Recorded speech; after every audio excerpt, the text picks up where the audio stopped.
morning, students. Myself, Savita Alfred from St. Michael's Academy, Betia. In my second video, I have taught you third, fourth, and fifth paragraph. Now I am going to teach you 6th to 10th paragraph of the chapter. In the first 5 paragraphs, Gobu Roy and all ministers, scientists, learned men, all of them thought deeply to get rid of King's problem.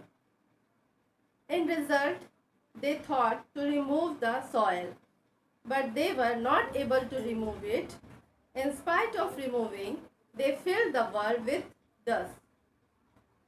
Let's read what happened later. The 21 lakh water carriers set out with bags of water. They ran fast and they ran all over, pouring water wherever they saw a speck of dust. All the ponds and lakes were soon overflowing with mud. No boat could move on the river, since there was no water. The water creatures perished.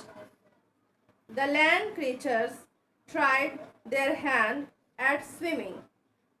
They could hardly walk or run on the mud. No bazaar could be set up, so trading stopped. All the king's subjects sneezed and coughed and sniffed and suffered. In this paragraph, then when the king said, "You were supposed to get rid of the dust, not fill the world with it," then 21 lakh water carriers set out. जब राजा ने कहा कि आपको धूल हटाने के लिए कहा गया था, ना कि धूल से पूरे वर्ल्ड को भरने के लिए, तो गोबू रॉय और उसके मिनिस्टर्स ने 21 लाख वाटर कैरियर्स मंगाए with bags of water.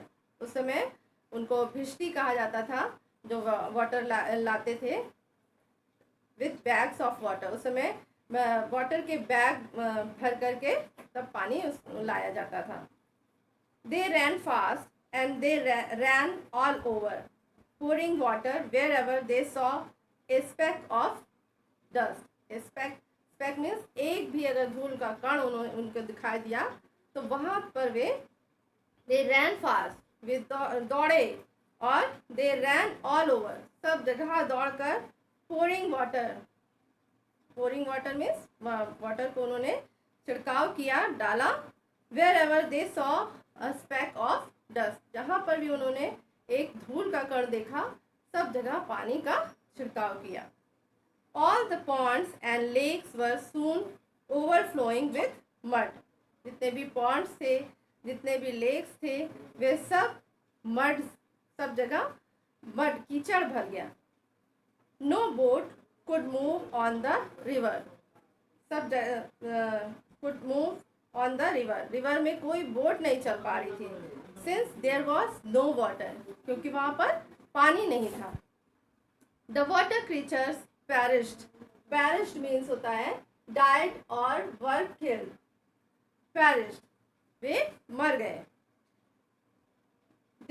Since there was no water, क्योंकि वहाँ पानी नहीं था. रिवर में, पॉन्ड में पानी ना होने के कारण जो रिवर के क्रीचर्स होते हैं, क्रीचर्स यानी कि प्राणी, जो जैसे फिश होते हैं और भी जो पानी में रहने वाले जीव जंतु होते हैं, वे सब मर गए. The land creatures tried their hands eight swimming. जमीन पर चलने वाले भी जो क्रीचर्स थे, प्राणी थे, जीव जंतु थे, वे भी नहीं चल पा रहे थे, क्योंकि कीचड़ था और कीचड़ में चलना उनके लिए पॉसिबल नहीं था. तो वो स्लिप कर जा रहे थे. इसलिए उन लोगों ने भी कोशिश किया कि वे लोग तैर कर एक जगह से दूसरी जगह मूव कर जाए, लेकिन वो लोग नहीं कर पा रहे थे due to mud. They could hardly walk और रन ऑन द मड. इसीलिए क्योंकि सब जगह मड था, इसलिए वे लोग ना वॉक कर पा रहे थे लैंड पर और ना ही चल पा रहे थे, ना दौड़ पा रहे थे. वॉक तो कर ही नहीं पा रहे थे, तो दौड़ना तो दूर की बात है. No bazaar could be set up. Bazaar means market. कोई बाजार नहीं लग रहा था. So trading stopped. Trading means होता है, trading means business. जो व्यापार था वो भी बंद हो गया था. All the king's subjects. Subjects means common people. जो वहाँ के common people थे वे लोग भी sneeze and coughed. उनको भी छींक आ रही थी, उनको भी खांसी आ रही थी धूल के कारण. And sniffed and suffered. उनको भी सफ़र करना पड़ रहा था इस प्रॉब्लम से. धूल चारों ओर होने के कारण वे लोग भी सांस लेने में और उनको भी खांसी और जो भी धूल से प्रॉब्लम होती है वो सब प्रॉब्लम उनको सफ़र करना पड़ रहा था. Then the king said, "What a lot of fools! They got rid of the dust only to replace it with mud." तो राजा ने कहा कि What a lot of fools!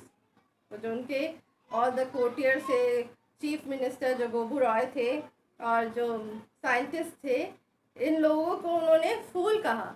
राजा ने फूल कहा. What a lot of fools! They got rid of the dust. क्योंकि because they got rid of, उन्होंने dust से छुटकारा दिलाया only to replace it with mud. उस धूल की जगह उन्होंने सब जगह कीचड़ फैला दिया. कीचड़ फैलाकर उन्होंने धूल से उन्हें छुटकारा दिलाया. In next paragraph, once again everyone gathered to solve the royal problem. Once again the great men and their assistant racked their great brains. They thought and then thought harder. But they were baffled and blank. They were at a loss to know how to lose the dust.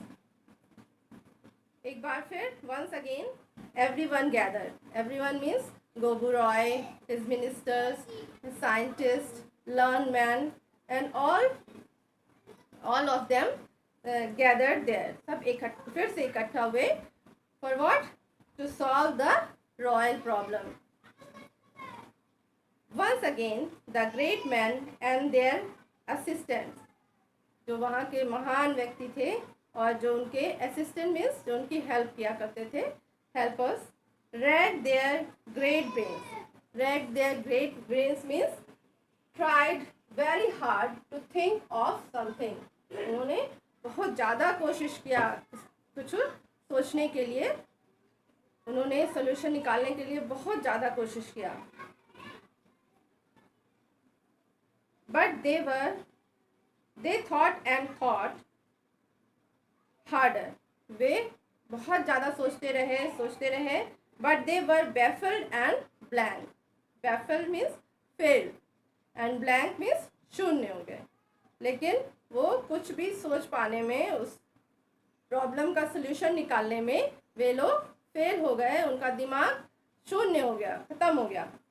They were at a loss to know how to lose the dust. और वो लोग जो थे वो किस तरह इस धूल से निजात पाया जाए, किस तरह इससे छुटकारा पाया जाए, इसका उन्होंने वो कोई भी सोल्यूशन नहीं निकाल पाए. Then someone said, "Cover the earth with mats, rugs and carpets. Shall stop the dust from touching the royal feet." फिर किसी ने कहा उसी में से, "Cover the earth with mats." इस पूरी पृथ्वी को, धरती को मैट से, चटाई से कवर कर दो, ढक दो. Rugs and carpets shall stop the dust. और वहाँ पर गद्दा और कारपेट, कालीन लगा दो. To stop the dust from touching the royal feet. ताकि राजा के पैरों में धूल टच ही ना हो, छुएगी ही नहीं. अगर हम उस पर गद्दा, कालीन बिछा देंगे, चटाई सब जगह बिछा देंगे तो राजा के पैरों में धूल लगेगी ही नहीं. तो कैसे उनका पैर गंदा नहीं होगा. और इस तरह से हम इस प्रॉब्लम से छुटकारा पा जाएंगे. So this is the my third video, and in next video I will tell you what happens later.